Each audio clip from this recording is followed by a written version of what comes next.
Hi, I'm Dr. Yen Reyes. I'm an infectious disease specialist and a pediatrician. I will be talking about medical updates, lifestyle, and health. So please subscribe to my channel and click the notification button. Hi everyone. During the COVID pandemic, telemedicine was born out of necessity. A lot of doctors use telemedicine so that patients with mild cases don't have to go to the hospital anymore to avoid exposure.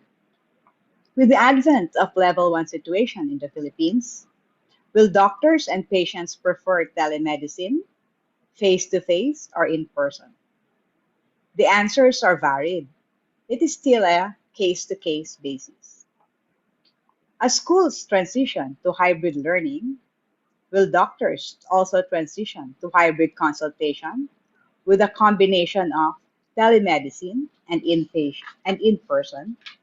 I am Dr. Yan Reyes, and the topic assigned to me is telemedicine and in-person, a new paradigm. This is my CV. This is my disclosure. During the pandemic, a lot of changes are seen in our system, in the school system, in the hospitals, and even the way we dress. We even changed to our PPE with this level 2, level 3, and level 4 PPE. And the way we treat patients also changed. A lot of us resort to telemedicine. The WHO even mentioned that worldwide, the need to reduce face to face consultations without compromising the quality and access of health services has revitalized telemedicine and brought in the forefront in the era of COVID 19.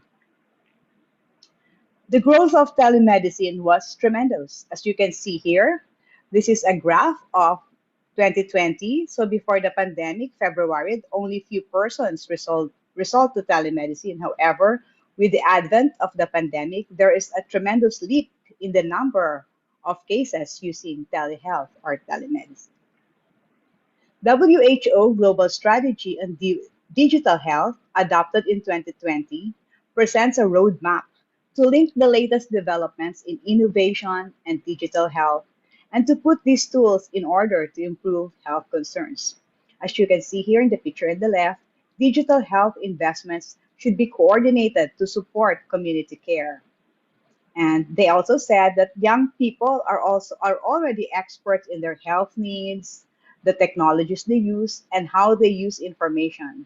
So we need to design sustainable digital solutions to young people's health and listen to them. And this also includes the children that we are catering. Telemedicine, according to WHO, is the delivery of healthcare services where distance is a critical factor by all healthcare professionals using information and communication technologies for the exchange of valid information or diagnosis, treatment, prevention of disease, and injuries. Whereas telehealth, according to WHO, is the delivery of healthcare services using information and communication technology where patients and providers are separated by distance. So it can contribute to achieving universal health coverage by improving access for patients to quality and cost effective health services wherever they may be. According to the Centers for Disease Control, telemedicine and e-health are distinct areas of telehealth. Face-to-face refers to the expanded definition, which connotes delivery of services synchronously via video or audio conferencing. So the practitioner and client view each other's faces. So in a strict sense, when you view each other synchronously, the exact term is used. The exact term used is face-to-face. Just as long as you view each other synchronously, whether in person or video. Whereas in-person means traditional case in which all patients are present, all parties are present, which means the doctor and the patient within the same physical space. So that means in person. So what are the advantages of telemedicine? So there is no transportation of cost because the patient will just stay inside their houses, or the mothers will just stay in their houses. So no use of gasoline. No need to take time out of work. So they can use telemedicine after office hours, so they can still work 8 to 4 or 8 to 5.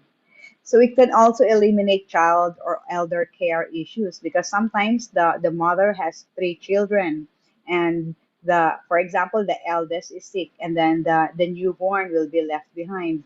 So the mother still has to look for someone to take care of the newborn because she will bring the eldest child to the doctor. With telemedicine, she can also take care of the newborn while at the same time bring the eldest child to the doctor. So it can eliminate child or elder care issues. There are also on-demand options.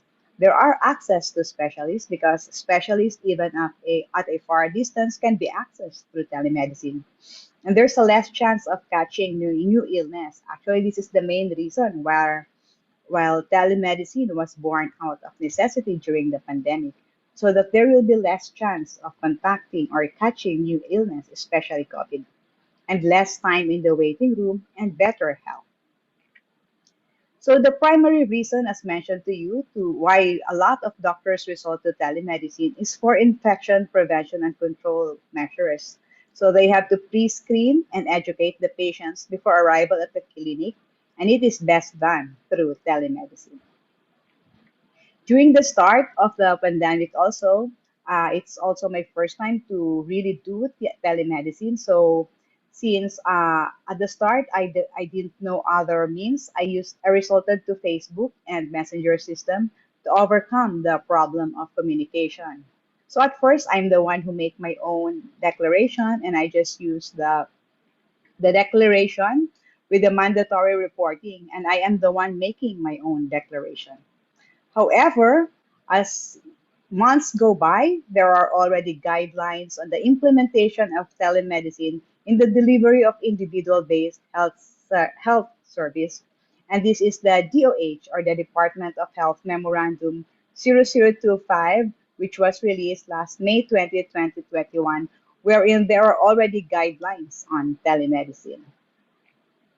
So what are you using for your telemedicine? Are you using Viber, Messenger? Letter A, Viber. Can you write in the chat box if you have time? So letter B, Messenger. Letter C, Zoom. Letter D, platform like NatraHit, or platform. Letter E, platform like Sirius MD, or letter F, others. So what are you using?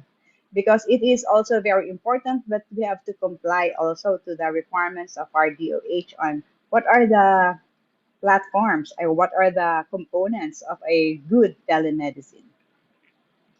So it is therefore the outline of my lecture to talk about the components of telemedicine platforms, what are its advantages and disadvantages, what are the requirements, what are the steps in teleconsultation, what is virtual patient-assisted physical examination. We'll also tackle on e-prescription and e-laboratory request. So these are some of my patients who are COVID survivors, and they are just under home care and only through telemedicine because they don't want to go out of their house. So this was the start of the pandemic. So they are also so scared to go out because they are not allowed by their neighbors to go out. So they just resorted to telemedicine. So luckily they are survivors, and they posted this picture, and they're allowing me to show it to anybody else. So there are a lot of platforms used in the Philippines. This is the Bayanihan e-Consulta. This is free from the Office of the Vice President. There are hospitals who are using their own telemedicine, like this Polymed Surgery Center. And there are also laboratories that are using telemedicine or telehealth, where you can just call, and then the X-ray procedure will be done at home, and all the other procedures will be done. So these are the medical platforms that are usually used in the Philippines. On the right side, we had the Sirius MD. So some also use the Medify, and then some also use the Health Information Program, or HIP. So with Sirius MD, the appointment is through email, and with the HIP, the appointment is usually through text messages. So it really depends on you and how you want your appointment done. So this is an example of the HIP wherein you can just search it in the Facebook or you can just search in the Google, and then the patient will just search the name of the doctor. This is actually my personal search, and then the name of the doctor will just go out. So telemedicine benefits both patient and doctors by conveniently connecting to each other online. Doctors could also help more patients in need wherever they are. So we can do telemedicine in the car. You can also do telemedicine while in the hotel or anywhere you are, just as long as there is good Wi-Fi. So personally, telemedicine helps me reach out to my patients during the pandemic. I can immediately decide if they need face-to-face consultation or they need admission. So once I see them, I can already decide if they just need a prescription or I should see them at the emergency room or I should see them face to face. So I find this telemedicine very advantageous, especially during the time of pandemic. So, what are the components of a good platform? It should be user friendly. The most important is it should have a customer service, which is a technical support for both the physician and the patient, content program that offers news and information about the best practices even after its launch. So, in the HIP or Health Information Program, you can click this red button, and that is their customer service, and it is available even after the launch of the program itself. So with Sirius MD, they also have this customer service. You can just click also this one, and then you can also ask because it is very important component of a telemedicine platform to have a customer service. So after that, it has to be easy registration. Like for example, this one you register. I tried to register myself as a patient. You can just register, and then you can just write whatever you want. If you want a consultation, the medical fee, and the medical abstract. So the doctors and the patient should both register. So it should also be flexible. It is so nice to have a good platform wherein you can just change the date and the time. Like for example, if you want a consultation on a Sunday, but you are not available, you can just change the time. So instead of example 1 to 2 p.m., you can just change it 5 to 6 p.m. In the same way that you are changing in a face to face. But with that, the patient don't have to go anymore to the hospital because they we can just see it online that your schedule is changed. So it is very important that there should be a place in the platform where there is a flexibility of your schedule. Aside from that, it should be easy to navigate. Like for example, this one, I can just there are names of the patient here. I can just click the name of the patient, and then the telemedicine can already start. And I can also have a calendar so that I can know so what are the dates and time that the patient will be seeing me, and I will just do it in one click. So aside from that, it should be user friendly for patients. So it is not just customer service for the doctors but also for the patients. There should be a technical support for both the patient and the physician, and then the content program offers news and information about the best practices. So aside from that, the most important part of a platform is the consent form. In the consent form, the following should be part. Number one, there should be introduction and purpose. There should be the nature of the telemedicine consultation. It should also write the benefits and the potential risks, the data privacy and confidentiality, and also there should be rights and limitations. So with the consent form, the patient should also sign or just click and it is legal. The consent form is very important because it can help you on on describing to the patient on what are the advantages and what are the limitations of telemedicine. So it's, as you can see here, it states that I understand the concept of telemedicine as the delivery of systems. So they should read that. So part of the consent form They should incorporate the Data Privacy Act of 2012, wherein consent shall be written, electronic or recorded means, and implied consent is not recognized by the National Privacy Commission. So as you can see here, these are the parts of the consent that should be placed in a good consent form so that it will be legal and so that there will be less legal problems in the future. So the consent of the data subject refers to any freely given specific informed and indication of will, whereby the data subject agrees to the collection and processing of personal information about and or relating to him. So after that, they should click this button. I have read and understood the information provided above, and they were shared in the language that I understand regarding telemedicine, my rights as a patient, the duties of the doctors, and the mandates of the laws. So the consent form should be very, very complete. So since you already have the consent form, you just have to set up on what is important. So you must have a private room, which should be a quiet and well lit room. It should be a comfortable seat because you might be staying there for long.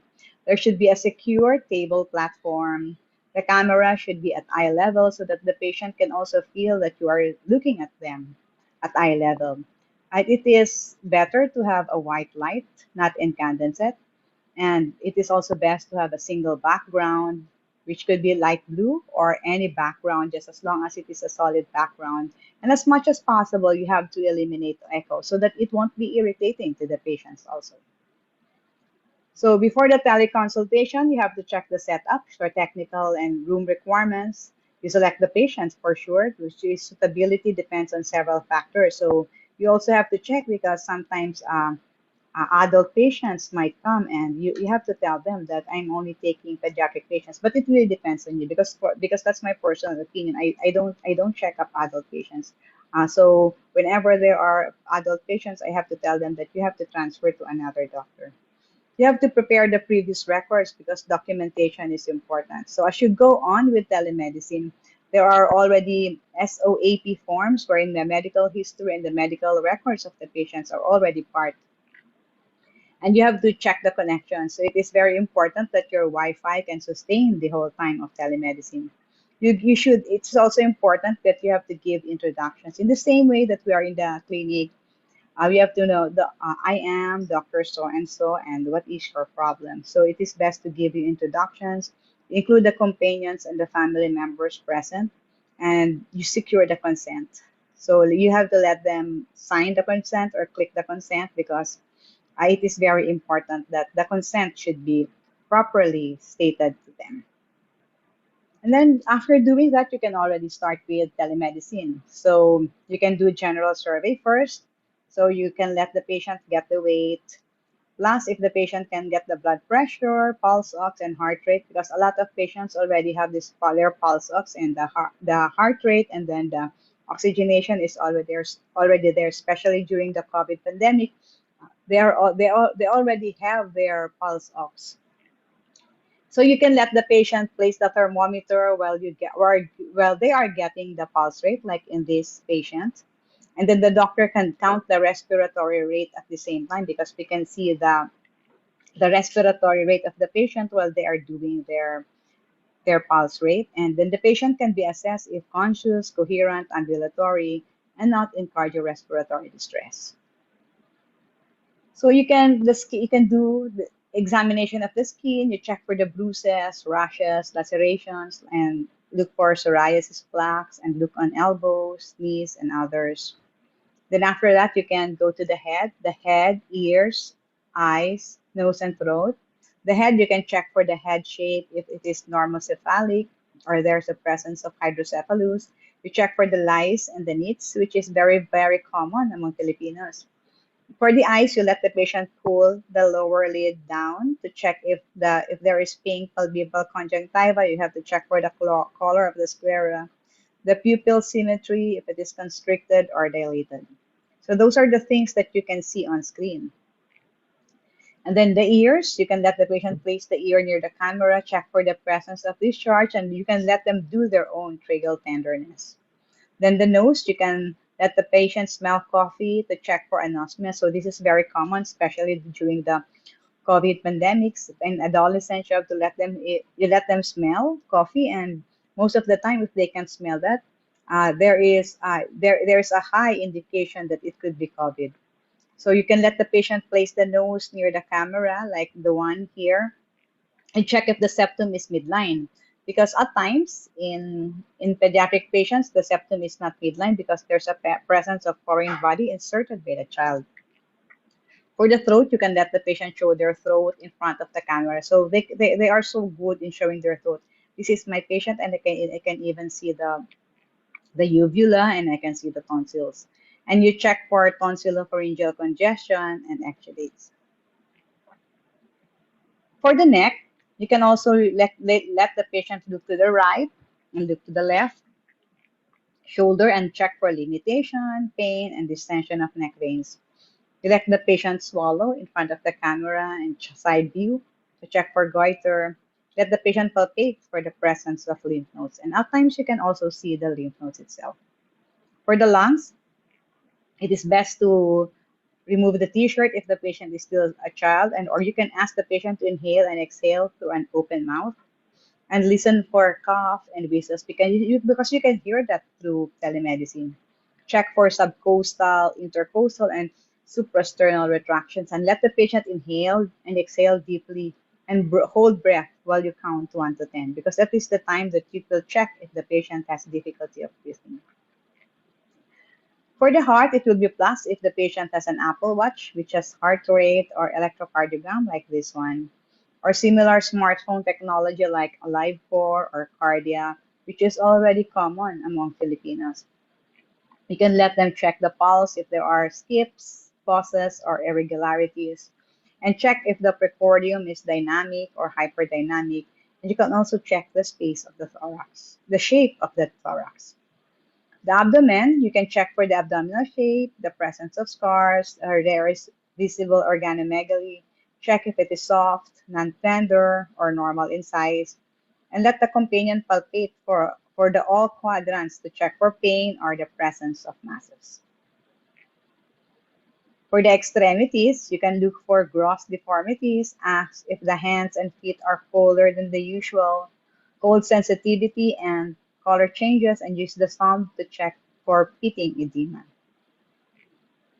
After that, you already know your diagnosis, so those are the basic things that you have to do. But among all things, you really have to. So since they are just basic, you really have to recheck your patient for other things that could be part of the chief complaint and your HPI. And after your diagnosis, you can do the e-prescription. It is best for a platform to have their own e-prescription in just one click. Like for example, in this one, this is also the personal platform I use. I just click it and then I will just place the prescription. So according to the FDA Circular 2020 A007, Article 5, Section E, e-prescription is the use of electronic optical data, captured image in PDF, JPEG, or other photo file formats, used by or made by a licensed physician, which is generated, sent, received, or stored through email and messaging applications like the WhatsApp, the Viber, Line, Messenger, telemedicine platforms, among others.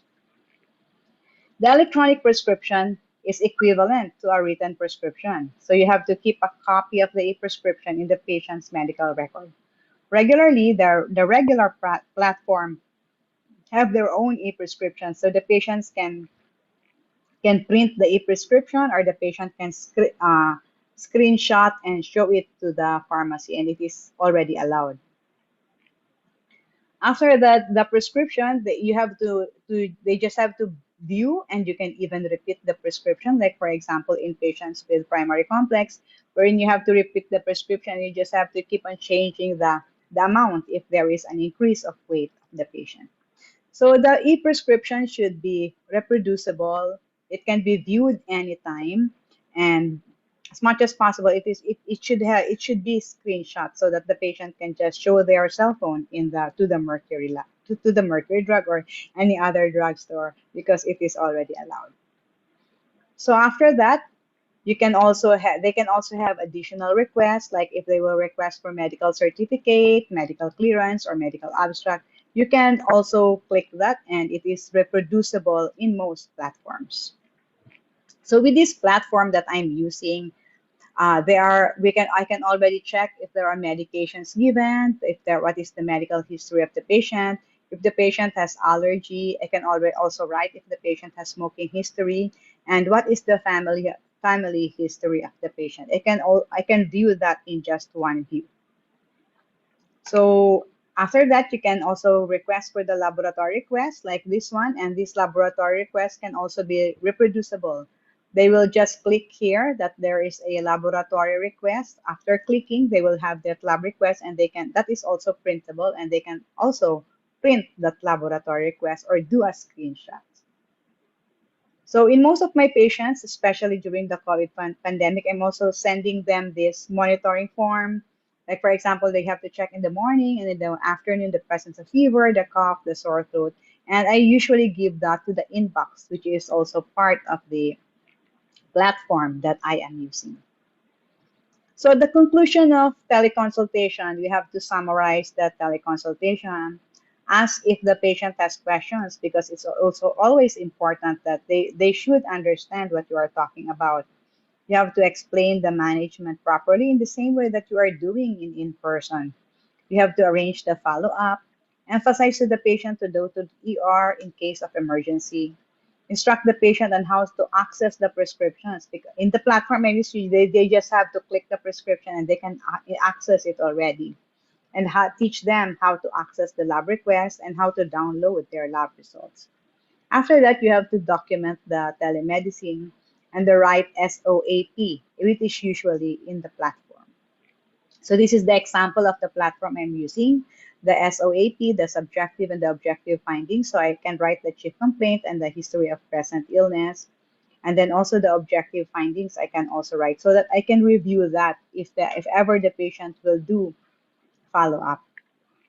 So this is the assessment and this is the plan. So for every patient, I always do the SOAP. It doesn't take so much time because I just summarize it, but it helped me a lot because whenever the patient comes back, I can review the SOAP I made, and it is still there in the platform.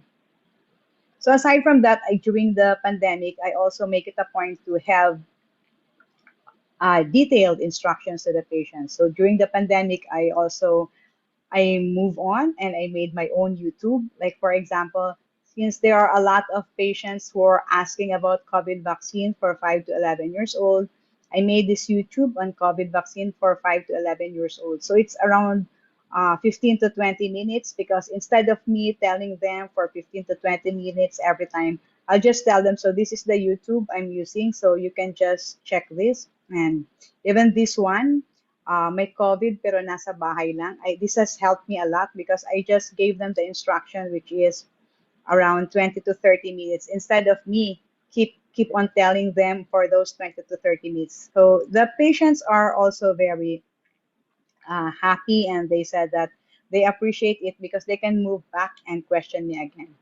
So especially during the pandemic, I move on. I'm also allowing them to write any other questions in the inbox in the platform I'm using, and I'm also sharing my messenger to them, and I am giving them my YouTube instructions because during the pandemic I feel so distant to them, so I'm showing I'm sharing all my digital means to them, but I am not techie. I belong to the Gen X, and it's really an effort for me. It's even my first time to do YouTube also during the pandemic. It's my first time also to use a platform. I also have a hard time at first during the first time that it was during the orientation on how to use a platform. It took me a day to really understand and comprehend it. But now I'm using it to my advantage.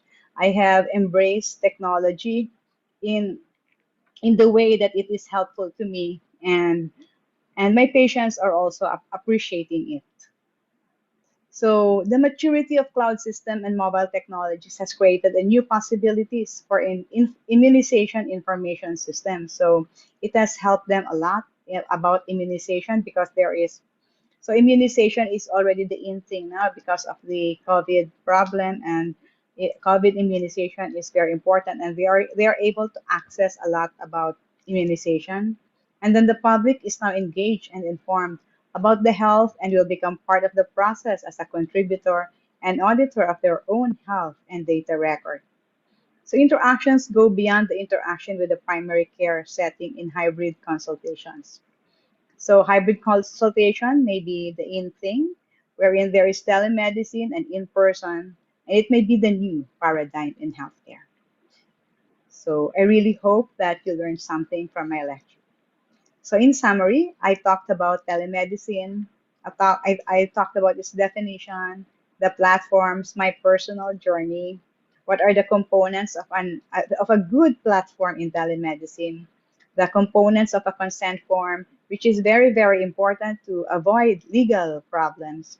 What are the major basic steps in telemedicine? Physical examination. So we already talked about the e-prescription, we talked about the documentation.